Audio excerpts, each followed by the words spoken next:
like training for getting back to normal life. Oh, okay.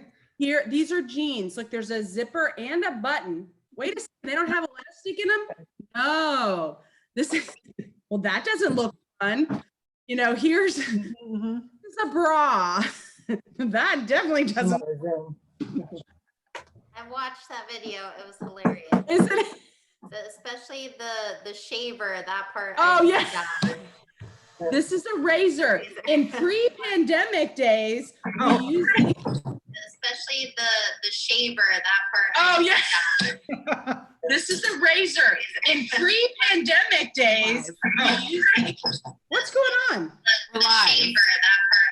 Oh, we're back to live, but something's going on. Like we got a double. Oh, it was Daniel. Okay. Okay, so supposedly we're live. Yes, I saw a little indicator in the top thing. Oh, it says right now on mine. It says live on YouTube. So we'll trust it. If that's what it says, that's what it. Okay. With no further ado, Byron Faudie, thank you so much for being here. Mute your audio. If you have questions, go to the chat. Okay. Well, sounds perfect. Thanks everyone for taking a couple minutes this morning to come to class. This presentation is based on a full workshop that I do that's generally 90 minutes called phonography. And phonography was born because about 6 years ago, I was looking at my social media feed and no one could take a good picture.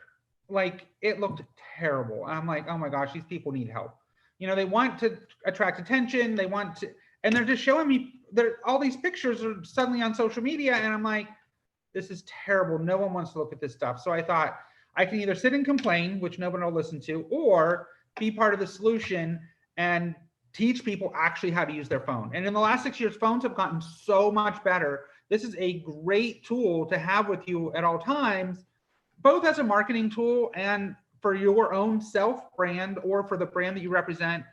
And that's really what we're going to talk about today, is how to use this tool to create great content, engaging content that people will like, tag, and share, because that's really when we start thinking about the numbers. And we can talk a little bit about analytics, even though that's not my total expertise. Likes, tags, and shares are really what you're wanting to get your message across. Things that I don't really focus on, or we probably won't be talking about today, things like campaigns and strategies, what time of day to post, what, you know, should I post at 8 o'clock in the morning or 6 o'clock on a Tuesday? There are classes for that, and it can be super important. This is just how to create that content. Once you have the content, you can post it whenever you want. And also, I'm not really going to go into like whole campaign strategies. You know, there's one that's called A is for Ask, where you ask questions and people answer the question, which is an engagement because they're making a comment. You know, if you put peanut butter or jelly on your sandwich first, hundreds of comments because everyone will have an opinion on that. You know, so I'm not doing the A is for Ask, E is for expression, or any of that. But what we're going to, part one is basically using your phone camera. And I know that they're all different, but we're just going to go over some great concepts and content. Then the 9 tips for better photography that really anybody can use and have in their wheelhouse for the future.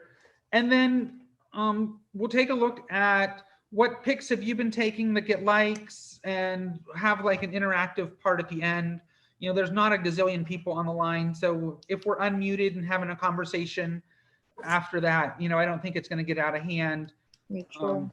Because really what we're doing is interruption marketing, which is generally a bad term in marketing. When we talk about, you know, interruption marketing versus permission marketing, you know, a lot of times interruption marketing is things like spam calls and pop-up ads, but we really want to get to our content.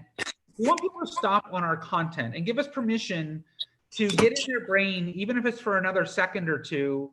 You know, back when resumes were on paper, people used to talk about, oh, you have to make a great resume because, you know, people just flip through them and they look for the one that looks the best. Well, that's exactly what we're doing in a digital age. So we're going to talk not necessarily about how to write your resume, but how to create that content that people will stop on. The other thing, I don't really get into video. I know that there are experts in video that have probably already spoken on that.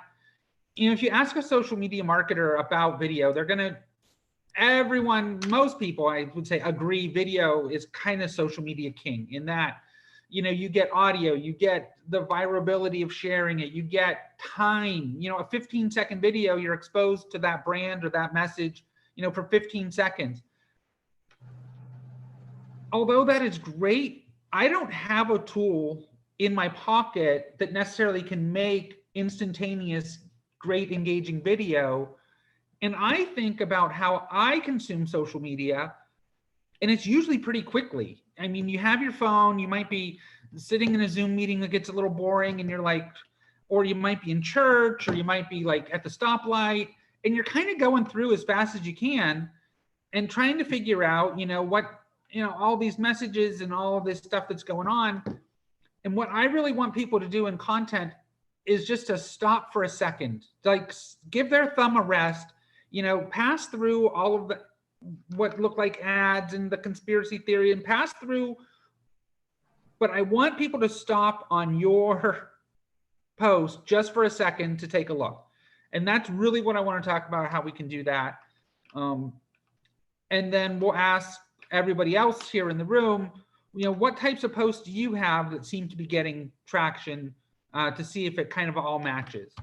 Does that sound like a good plan? I can see some people thumbs up. We're still in. Good. So phonography was born on the idea that I really wanted people to take great pictures, and you have a great tool with you already to do that. If you have your phones with you, I'm going to do my best to share screen and share this screen. And if people are F5, put that screen up. Okay, there. Do we, just to make sure by thumbs up, do you kind of see like an old iPhone screen on your screen somewhere? Perfect. Now I know not every single person has this. Oh, it says screen sharing is paused. I want to. Okay, I know not every single person has this exact phone, but this shows me the buttons that I want to highlight on your phone that most people, or I'll just say many people, might need a little bit of refresher on. So the first one you'll see in the bottom left-hand corner, it's a little lightning bolt. That's your flash. So most of your phones, if not all of them, have flash built in. Some of them have two flashes. One's a little bit more white and one's a little bit more yellow. You know, the yellow is for your skin tones.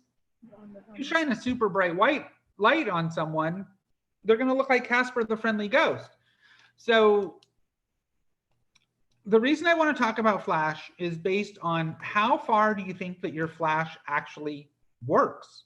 It's so funny to me. I was at the best example, a Pitbull concert, 25,000 people deep, and people are hundreds of yards from the stage, and they're holding their phone up, and I see the flash goes off on their phone.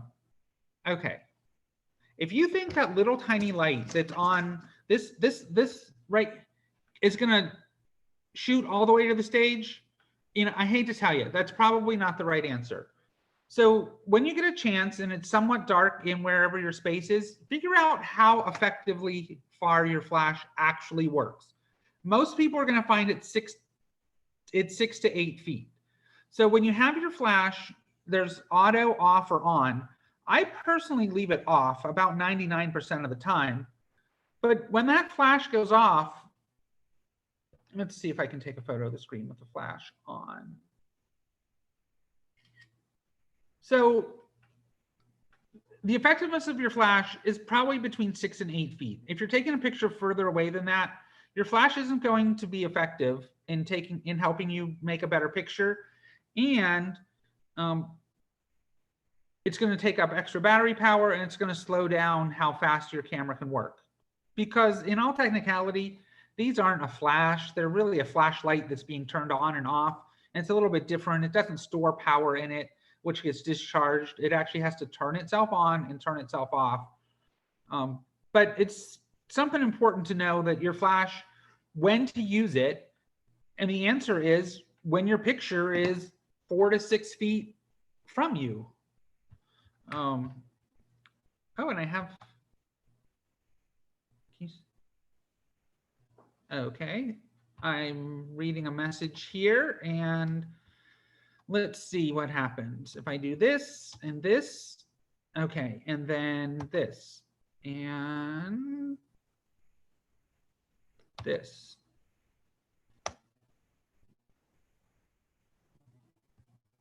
Better? Thumbs up. Okay. So that's what I wanted to talk about Flash.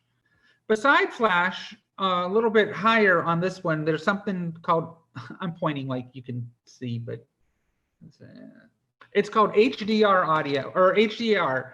And this sample is set on auto in this case. And what is that and why is it important? HDR stands for high dynamic range. And I'm going to tell you how your camera works if you have HDR turned on. High dynamic range is going to take 3 photos in super rapid succession, 1 a little bit underexposed, 1 exposed properly, and 1 a little bit overexposed. Then it's going to mash all 3 of those together to make a final photo. And here's what's supposed to happen. The one that's a little bit underexposed is going to have, you know, more of the dark range in it. The normal one's going to be normal for whatever the computer thinks. And the one that's overexposed is going to have extra highlights because, you know, those dark spaces are going to be lit up a little bit. So you're going to have darker darks and lighter lights and just have a wider range of light in there. And then you can set your camera to save both the composite image, which is the 3 of them mashed together, which you don't see that happen. It just does it. And the standard image, which is the one that, oh, my car warranty's up. I'm sorry if you heard that.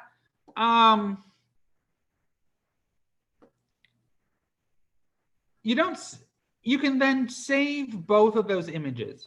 I use it if it's a odd lighting situation that I might not understand exactly where to set the lighting, but it also takes up twice as much memory if you're saving both of those pictures because you now have 2 images that you're saving rather than just 1. And I have some examples here in this deck of how that works. But HDR, when it's on, it's going to have darker darks, lighter lights, and makes just for, it usually can make a really good picture when you have that entire range in what you're trying to photograph. And I have some examples of that. In fact, let me go grab them. They are in here.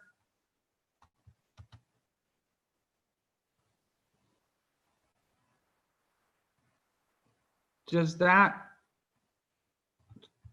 pop up as a picture of the Chicago Hilton? No, wait a second. Screen share.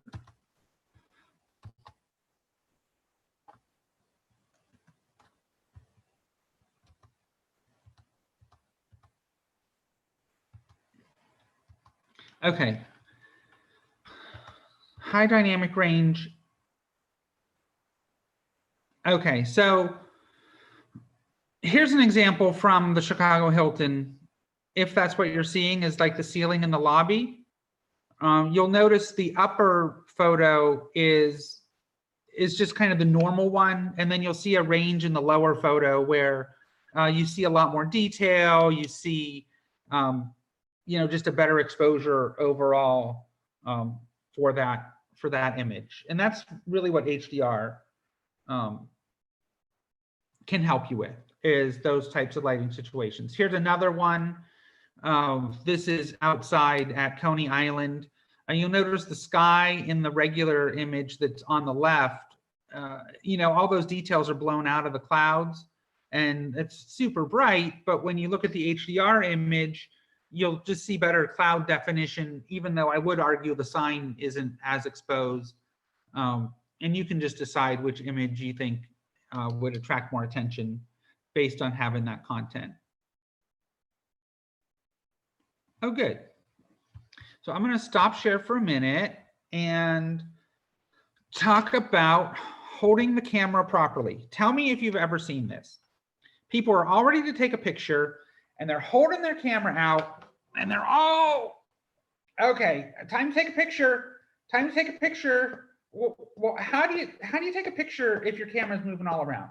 You don't. I mean, you do, but you don't get a good picture. Or, you know, let me try to hold it, you know, let me just. So this is even a little bit better. You know, you're still pushing the button over here. You know, you're mashing on that button, but really watch my phone. Oh, okay, I'll try to hold it still and then I'll still try to take the picture. It's still moving a little bit.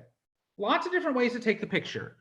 One, what if you actually held your camera or your phone like you used to hold a camera? Like, what if you held it super still like this? And then simply push this top button here, which at least on Apple is a shutter button. The up volume is a shutter button when your camera's open. So if I open up my camera like this, and I can hold this super stable while I'm pushing the button. So that is, or if you wanted to get super creative, if you still have a headphone jack, which I don't, but some phones still do, you can actually get an external button that plugs into your headphone jack. Because remember, up volume, if up volume is a triggers the shutter, this button is an up volume button. This comes from Dollar Tree, cost $1. If you still have that. It's just other ways to hold your phone more stable. So if you're someone that's still holding your phone out and poking it with your finger, just that's your lesson for the day. Hold it like a camera, hold it close to you because it's a lot more stable as a way to take a picture. But careful that your finger doesn't go down to this part because then you're covering the lens, of course. But it's really interesting to see myself take a picture because I've never really done that before on a camera. Yeah. In answering questions, there are models of Androids that have the same feature. It's in settings to set it up where volume is, you can set, you know, set button to shutter.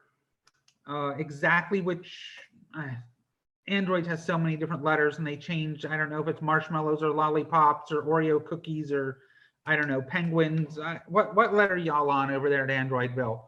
You know, Queen, Rocktoberfest. I know they change it all the time, but that has been a part of Apple for a super long time, as long as I can remember. And yes, I understand some people look better when the camera's held at different angles. That's something that is kind of beyond what we kind of talk about here, but I certainly understand. And I'm the worst person to take selfies. I will admit to that. So those are the kind of the things I wanted to talk about with your camera. Most of you can aim and shoot. Your cameras are great. You know, even this old thing takes pictures at, you know, 2436 pixels by, 2448 by 3264. Like I could make a poster based on a picture from my phone. You know, they take great images now. And that's even this old thing. So you can get great content. Oh, there's one I didn't, oh, it's not in my notes either. You know, I did want to show everyone one more thing on cameras. Okay, so if we have your camera here, this is autofocus, auto exposure, and this will come in important in a bit. So if you have your camera, and you'll note it, okay. By the way, I forgot my standard disclaimer. This is my real actual phone, and people might be texting or people might be specifically trying to send embarrassing things. So just know that that could happen. And I just put that out there So if it happens, it happens. But we're going to take a look at something in here that's auto exposure, AEAF lock, auto exposure, autofocus, and see if I activated it on this phone. It's this yellow box that when I touch and hold, it's going to set the proper exposure for that part of the picture. So if I do that over here, where I have a dark wall as the subject, you notice my face is extra super bright. I don't know what that was. My face is super extra bright because it's exposing for the wall behind me. But if I touch here, it's going to expose properly for me. That is probably the best example that I've ever had for that demonstration. So we're going to talk a little bit later about light for the face. Unless I'm trying to recreate this wall color, it's going to auto expose inside that box. And then if I need to brighten it up a little bit, there's a little sunshine. There's a little sunshine over here that I can brighten it up.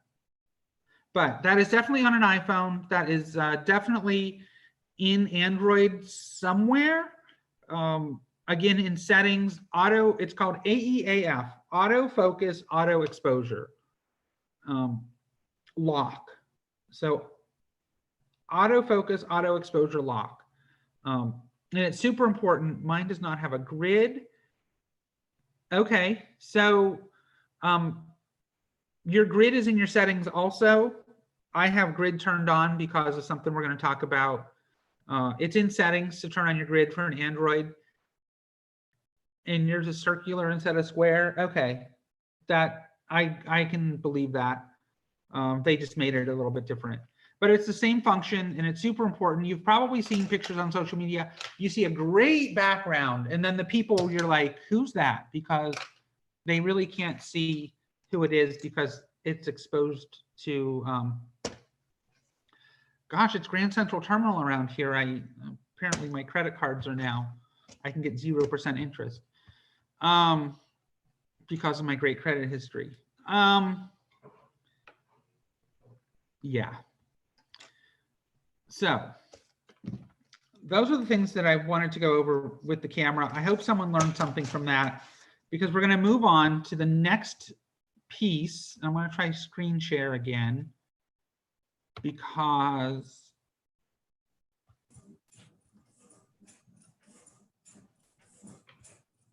we're going to skip that.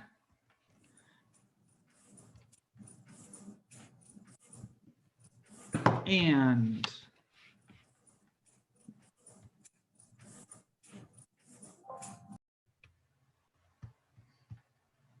does it say the rule of thirds on your screen? Anyone? Thumbs up?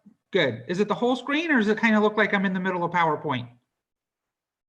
The whole, okay, good. So you can probably see this anyway, but the rule of thirds, if you teach a photography class without putting this in, they take your card away. Not really, I don't have, there's no such thing really as a photography license, but the rule of thirds, this is where your eyes look on a piece of paper or a photo when you first get it. And you'll see psychologists have studied people's eyes and where they look first. And think about when we used to read newspapers, where would they put the most important article or the headline start? It would start, a little bit off the top because there was always the masthead, and then the headline would start, right there about a little bit down the page, and you would read from left to right. So 41% of the people in the study that this comes from looks there first. And so the rule of thirds is why I have the grids up on my camera, just to help me be a little more conscious when I'm creating content. And if you look at the pictures on the screen, you'll notice, the person's face, the most important part of what we really want to look at and what's really going to attract attention in a photo is on or about that rule of third spot. Now, not to say every single photo has to follow that, but when I look at these pictures and these people get these pictures out of the galleries that I've taken for them, this is where, they have room to run. He's looking at his golf ball, obviously has room to do that. And these two people on stage, you know, their heads are, you know, where you would expect to have a nice balanced picture to look at those folks. So that's the rule of thirds briefly. The world does not exist 6 feet tall. This is tip number 2. I'm happen to be 6 feet tall, so my camera, if I'm holding it here all the time, takes pictures in this range. Well, if every picture that I ever see or look at is at the 6 foot level, it might not be as interesting when I'm really trying to interrupt people's people's eyes on my feed. You know, think about maybe like a drone photo. You know, we stop at it because it's taken from 100 feet up or 200 or 300, or we might have a photo that we've taken, you know, at ground level and are looking up. So in these cases, the world does not exist 6 feet tall. These are the action coming at me, even though the action's not necessarily 6 feet tall. I mean, this is a little kid in a, you know, I'm pointing like y'all can see, but that's a little kid that if I was 6 feet tall, I would just get the top of his head, and that wouldn't be engaging to really anyone. We talked about this one. This one's called Light for the Face. Just is it light for the face? Is that what it says? Okay, good. Light for the face. This is where we just showed AEAF. You know, some of these are really difficult photos to get. If you have a stilt walker who's literally 8 feet tall, her head is in the sun. So in this case, I had to sacrifice the background because I don't necessarily care about the nice park that we're in, but I really want their face because that's what people really want to look at. This other person, we used flash because she's kind of in like a dark restaurant. Or these runners in the original Amazing Race for Charity, which has the band shell behind them, which is just a huge light reflector. So if I was really taking this without compensating to light their face, all I would see is this huge light of the Eustace band shell behind us. You know, light the subject. We already talked about this. I'm going to just cruise by that screen. I don't need to belabor the point 17 times. You know, engage your subject. This is actually something that's really important. When you think about all the pictures that you see on social media and the ones that you stop at, the ones that you really like to look at, the engaged subject is really my secret to success in photographing 190 events last year and taking 30,000 pictures and publishing them. People really want to see pictures that they like of themselves. And when I take someone and I ask them to stop for a second and actually take their picture, engage with the camera, this is exactly the type of photos that have had me, you know, shoot over 50 events for for that one sporting company. You know, the Amazing Race for Charity since day one. We don't necessarily just grab a random shot of someone, you know, with their food, with their mouth open, taking a fork full of wonderful catered food in. We really like to engage the subject. It doesn't take but a second. You know, stop, take the picture, keep going. And it has really worked in being able to get great images from an event. Not that there's not a spot for candids, but like total candidness. But when we're going for volume and we're at an event and we want to celebrate success and we want to bring out all of this happiness, we are definitely asking the subject to engage briefly with us. There's a lot going on the screen. Let's see if I can find okay. Clean backgrounds. Look before you shoot what's going on back there. If you notice number 1559, you know, I pretty much like this picture. Everyone's actively engaged. They're looking at me. They're happy. They're out on a cold day, getting ready to run. Why is there a telephone pole coming out of her head? For no good reason. And this happens all the time. Palm trees coming out of people's head. You know, Sideshow Bob, from The Simpsons with the big pineapple. You look at how many people on your feed look like they have a pineapple hair because they have this huge palm thing. It just takes a second to move, you know, 1 foot to the left or 1 foot to the right. I think it's hilarious. I see this all the time on every level of photo. I've seen portraiture. I've seen all kinds of things there that high level stuff with things coming out of people's head. And it annoys me so much. I made a special slide just to talk about that. This one's called Black and White is Your Friend. How interesting is it if you're scrolling through your feed as fast as you can, you know, as we usually do, and all of a sudden a black and white photo comes up? Like, how cool is that? And you can do that super easy. There's filters built into your camera if you'd like, and you can filter that way. Or they also make Photoshop for phones. They make tons of apps that you can easily take a black and white picture and make one if you'd like. You know, this building here in the lower left-hand corner isn't very interesting in color. It's a brown brick. I mean, we've all seen this building, but how much cooler does it? And it was built in the 70s. It's not like it's an actual old building. You know, much cooler do you think it looks, you know, in black and white? To me anyway. Or if the light is just so terrible you don't know what to do. You know, this boxing ring was like a red spotlight through a Budweiser neon type thing that, oh, it looks terrible otherwise. Oh, and we're closing these out. Digital zoom. Did want to talk about that for a second. Digital zoom's a made up word.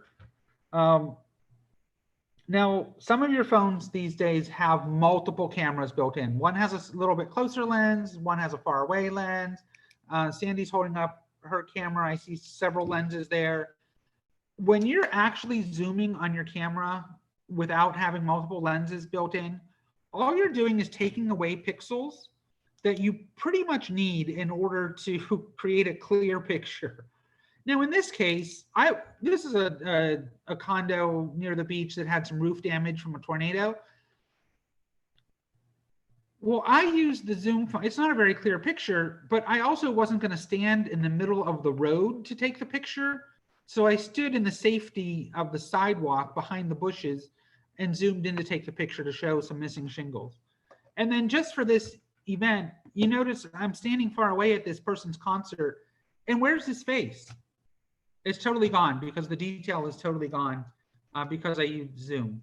So just notice that Zoom is there. It does, if you needed to take off something on the sidelines, but it's not, all you're doing is manipulating those pixels and taking out great detail. So when you're doing that, you're probably not making the greatest image ever. And the last part of this is break all the rules. You know, obviously that picture on the left of the heart isn't what you would call properly lit because it's, yeah. Or there's no rule of thirds necessarily before they, this is right before they took Hulk apart, because even though they redid it the same way. Or it's New York City. I mean, it's Times Square. What are the rules in Times Square? Actually, talk about people in their underwear. There's a, the cowboy there tries to have pictures taken. But anyway, Times Square in New York doesn't look like this today, unfortunately, but it did when I visited last time from the top of a bus. And breaking all the rules is actually one of the strategies there. So I've gone through all of the notes that I have. You know, I talked about interruption marketing, that we really want to create content. I gave 9 tips on creating great pictures that you can use for anything. I talked about how to use our phones in order to create those images.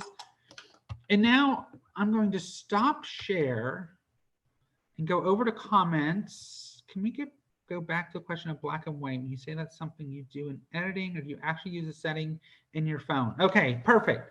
So, okay. Okay, good.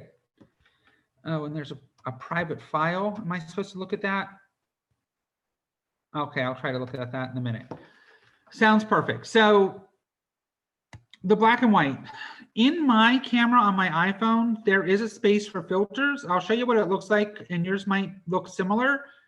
It is this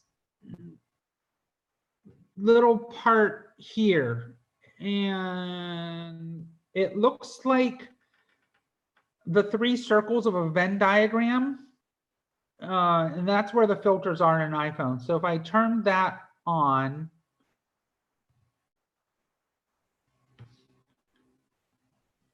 I swear it's there. Oh, okay. Then I have these filters on the bottom, and I can filter and make a black and white image if I need to. They call it noir. So I can turn on the noir filter and take a picture that way, right through the phone. Or I can take the picture and then filter it later when I go over to photos. Now, in the newest versions of iOS, you can take the filters back off, but there was a time in iOS back in like 10 version, I think 10 and 11, once you took a filtered picture with your phone, you were stuck with it. You couldn't go back to normal. So if you're far enough ahead that you can revert back to normal, by all means, use the filters on your phone. But if you're not quite there yet, I always would recommend take the picture itself first and then filter it later with either Photoshop for phones or I use that because it's the most familiar, but there are several of them out there that VSCO, VSCO, a lot of people are using that. I think there's even filters right when you upload to Facebook now, if I remember. There's a lot of places for filters. I'm going to try to. Okay, so I don't think I can get that file right now without messing up everything. So playing with fire, yes, that person was a professional fire dancer, and I was far enough away to not have to be exposed necessarily to that. That's the neat thing with camera lenses. You can stay far away and still get the images that you want. So just let me see if I can put on grid view. Is that something that I can see everyone? There's most every. Okay, good. So, and take your microphones off. We're going to do this, I think, discussion style as best we can. I can tell you when I look at Facebook, that images that for me and on my personal side that tend to get the most reaction are when I change my profile picture. Like I tend to get the most likes and shares. So people really like to see you, like your friends. This is permission marketing. They're friends with you for a reason, or they're part of your brand for a reason. You know, they, and I talk about that because a lot of you have business pages. So when you're posting pictures of yourself or your products, you know, this is that are well lit and balanced and it's a good picture. That's what people tend to engage with. And I still am an administrator on a page for my mom's antique store. And when she puts out nice Pinteresty looking stuff for things that she's about to sell, it gets a lot of engagement. So those are the type of things. Do people tend to find pictures of yourself, or if you're a brand, pictures of things that are in your brand? Do you tend to find those get a lot of engagement? Or what does anyone else tend to get engagement with? And you can type it into the chat or just unmute. Go ahead. I hear someone. What do you? No, I said, or you can unmute. Sorry. Sandy, what pictures on your feed get the best engagement? Yeah, I think I get the most. I agree. I would agree with you. I think so many times we don't put pictures of ourselves unless we are really big on selfies all the time. I think when we do put a picture of ourselves, or like when I put a picture, that's on my personal page. Now, I probably could speak better to the best engagement we get on our chamber page as far as what kind of pictures engage. But I think people and engaging pictures, or people and their reactions and that kind of stuff are the ones that get the most. What do you think, Danielle?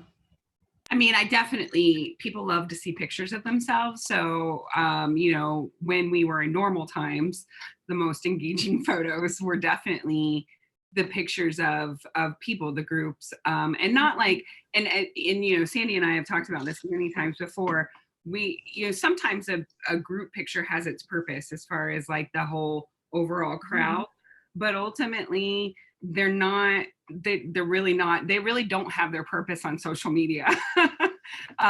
People want to see themselves. So I think that a picture of a person is definitely where we get our most engagement, or just helpful content, period. You know, obviously something that's eye-catching, something that's pretty. I mean, for my personal page, I love to go out into nature and take pictures. And so I get a lot of likes when I post a gorgeous picture of the beach or something like that. And I will say a lot of those things that you talked about today, Byron, are exactly the things that I use when I do take my pictures. And a lot of them are, you know, with my cell phone. But I try to make sure that the exposure is on the right place and that the lighting's correct and all of that. I also think Jan Weidman is on here and she takes incredible pictures. I'm curious, Jan, what do you look for when you're taking pictures of people and then to post them on social media or whatever? Jan, go ahead and unmute. There you go. Now we can. Can you hear me? Yes. Can you hear me? Okay. Oh, It's I love it when people are calling me now. Okay, they're off. I think for us here is the people love to see themselves. They love to see themselves with their friends. They love to see themselves when there's live entertainment. I mean, people just love to see themselves. And I do try to capture those pictures without the stop sign behind them or the light pole behind them. And it's funny how when you do take a lot of pictures, if you're a decent photographer, you notice those things. And thank God sometimes for Photoshop that I can take those things out, blur them out. But people just love to see themselves. They just love to see themselves on film. And I take a lot of pictures at our events. Especially if it's a good picture. Yeah, and I do try to take good pictures, and everybody knows, and all my friends know, if it's a picture of you that I think is just odd, it gets deleted. I just won't put it, and I just don't. Sandy, you know that. I just won't do it, and it is what it is. But I think the other thing that people make a mistake at especially when it comes to events or things like when they're doing marketing stuff, is that they think we want to get a picture that shows that there's so many people there. And I think there's a place for that, but I don't think that that's always engaging. That's just my personal opinion. I want to see more that they're having fun. I want to see the expressions on their faces when I'm scrolling through. That means more to me than the fact that they had, 100 people at, this event. I want to see what they did at the event that was fun. Because a lot of times, like when you take those pictures, you actually get people that look bored or they're, they've got weird faces on, and you're just trying to say, look how many people we had, but does the message really say, hey, but it was a fun event that we were at, or does it say they look miserable? true, this is true. Yeah, you have to make sure that the public is seeing that this is a fun event, and hey, you missed out on a good time and you need to come next time. It's true. I mean, even for it always amazes me, the Leesburg Chamber breakfast, they're at 7 a.m. It's stupid early. But we get more engagement from that breakfast because everybody loves to come and take their selfies and tag and say they were there. And, we follow that up with a post and always happy pictures. I make people group together. They know when I'm coming after them that they're going to have to stop and take a picture. But it means a lot, and it ultimately gets engagement for their business as well as themselves. That tag piece it's part of strategy, so I didn't really talk about it like right up front, but super important. Like every time you can get that tag in there, think of all the times you get these notifications, so-and-so has been tagged in a picture. Any of your friends is tagged in a picture. You're probably going to go take a look at it. If there's someone on your friends list that you actually care about, in my friends list are people that I actually know. Like I know some people's lists are maybe like, these are people I actually know. And I would be very interested to see why they're tagged in a picture. Yeah. I can absolutely guarantee you can get, I've had up to 10,000 engagements on a 150 person or 150 gallery from an event because the person went back in and tagged everyone. Yeah. So it's that tag piece is actually super important if you can do it and you know the people, especially at the chamber and Facebook's working that day, because sometimes you absolutely know the person that won't let you tag them for whatever, and then you're like, oh my gosh, it's a mess. But that tag piece, given the chance, if you're if you manage a business social media gallery of images, if you can leave that open for people to tag, it's sometimes frustrating. I'll find someone's picture that I like, and the tagging is turned off for that gallery for whatever by the administrator. At least I think, do they still have like where tags have to be approved? Yeah, And then, I mean, so you have to choose whether it's added to your personal timeline or not. So you don't have to have it on your timeline, but and you can remove a tag, but it's not, you don't have to approve it anymore. You can add a tag, and I will just throw in there a little like tip. If you're a page manager, a lot of times Facebook's not going to let you tag people in that way, like you do on a personal level. Like, I'm here with all of these people, but do your post, save it, go back into your photo, and then on the actual photo, tag people, and then you can do it. So just a little FYI. Yeah, given the choice. You just gotta be a little bit manipulative sometimes with Facebook. Yes. To make it work. Yes, you do. And it is always super interesting to me because on my esports photo page, there are certain events that if I'm the sponsor or co-sponsor, but like I host the gallery, so they're not necessarily, most times if I get hired, I just give you all the pictures, whoever's paying the bills. Right. And then you put it on your gallery and go from there. And that's really our business model. But there are certain times that I host the images on my space to, not my space, the space that I control. In people go back for years. I got a notification of a like yesterday, and I'm like, it was a 2018 event this person was at. And I'm like, oh, wow, this person was exposed to the brand again. This person's a little creepy for digging that deep into the photo. That's what I was gonna say. But I know, like, going for the deep dive.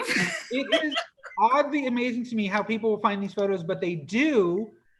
And it's just, more brand exposure that I have no reason to delete any of these pictures.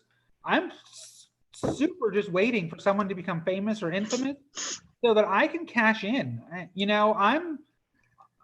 Every picture I think I've ever taken is stored somewhere. So if I need it, yeah, there's no privacy policy. The Inquirer, if that was the National Enquirer that called me up that I have to call back in a few minutes, I'm selling. Like, I haven't taken a picture since March 12th. So I'm selling. Weekly World News, we're out. We're ready. Political campaigns. You want something on your competitor? Call us up. We probably have it. We probably have it. Rama's not in her head like she's exempt because she knows where some of the computer vaults are. But no, there's just, yeah, no. Robin knows too much. Is that what you're trying to say? You think she does? You're not going to sell. He usually talks about his retirement plan. I think now it's his pandemic plan. Makes sense to me. Yeah. So. And another, like, on the social media posting, whatever, and obviously that's not the topic of this, but we're taking the pictures into posting them. You want to get the most of your engagement. Not only tagging people, but tagging businesses works. Oh my gosh, yes. So, when you have somebody like esports takes your photos, give them the credit, like tag them, let them know. It makes it go way further, further.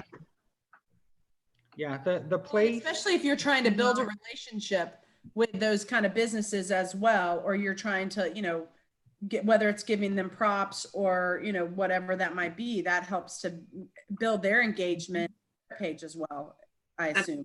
That's exactly right. No, it works. I almost sound like I know what I'm talking about, Good Dan. job, Sandy. I'm so proud.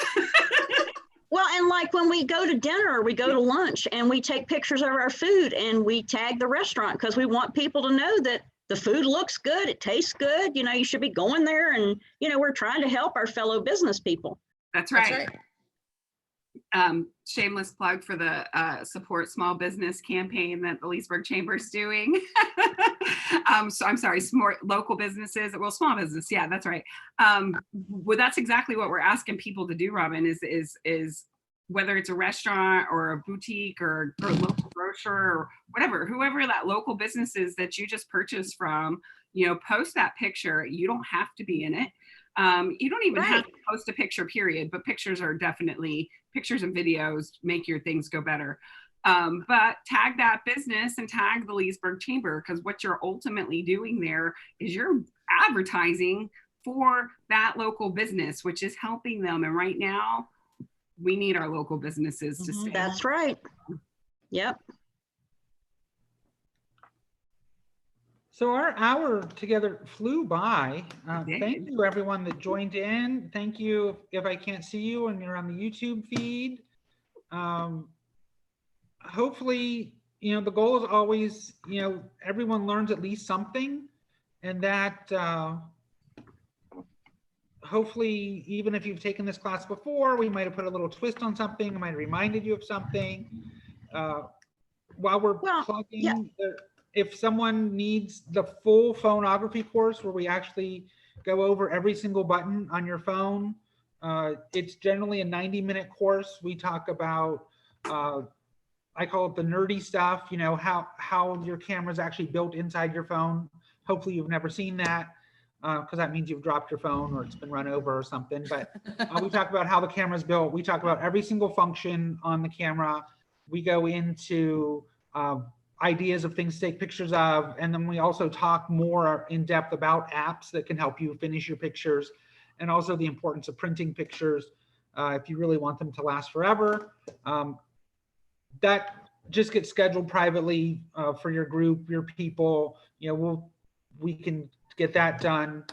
Other things I'm working on, because I don't really have a whole lot of big group photos shoots to do right now.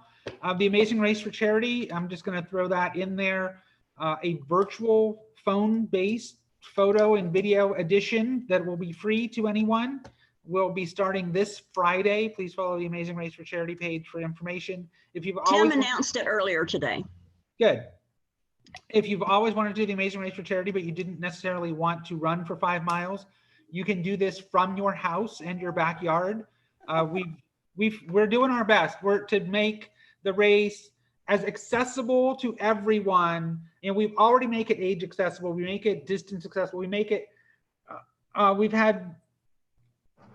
So your last excuse is not wanting to do the miles.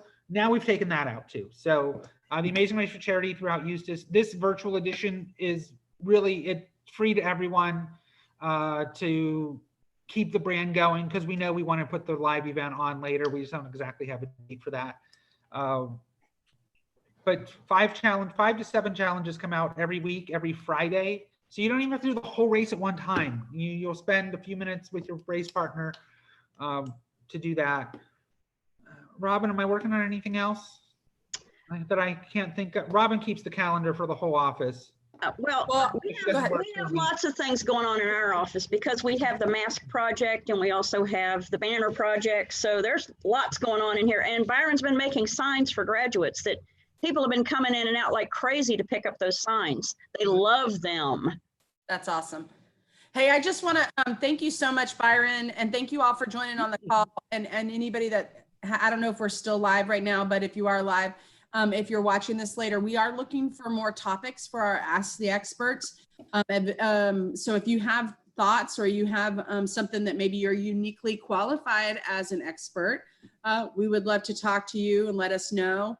But we are looking for other topics to hit. We have hit marketing now a little bit. We talked about engaging your community. So if you haven't seen all of ours, last week's was with Tim. That was a great one. We've talked to HR experts, and we also talked to an attorney about some of the legislation that has come down because of the COVID. So I encourage you to go on YouTube and check those out if you haven't already. but also just please let myself or Danielle know if you have any ideas on an Ask the Expert topic. So other than that, thank you. Y'all are welcome to hang out for a minute if you'd like, but otherwise I think we're gonna stop the live YouTube and move on. Thank you, Danielle. Thank you, Sandy. Thank you, Byron. Thank You're you, welcome. everybody. Thanks everyone for joining. Tell your friends, and I probably have to go to work now, don't I? You probably should, but you're going to have an interesting time getting in here, quite possibly, because the It's- line first wrapped around the street and then it went through our parking lot. So we'll see what you get when you get here. What is that a line for, Robin? They We have give a free church down at food. the Shopping center that has Yeah. a food bank on the third Oh. Tuesdays. Oh, And I thought they were doing drive-through through the. Yeah, it is back. drive-through. That's the problem. No, It's but they're still cars. driving through the front to get to the back. And oh. they're lining up in the parking lot. You know, the line goes around the building. So anyway, it might be better when you get here. I have to be there because we have fingerprints today. So I'll see you before. Oh, that's noon. right. Okay. All right. Chat soon, everyone. Thank you Thank all. you. Thank Thank you, everybody. Bye-bye. Bye.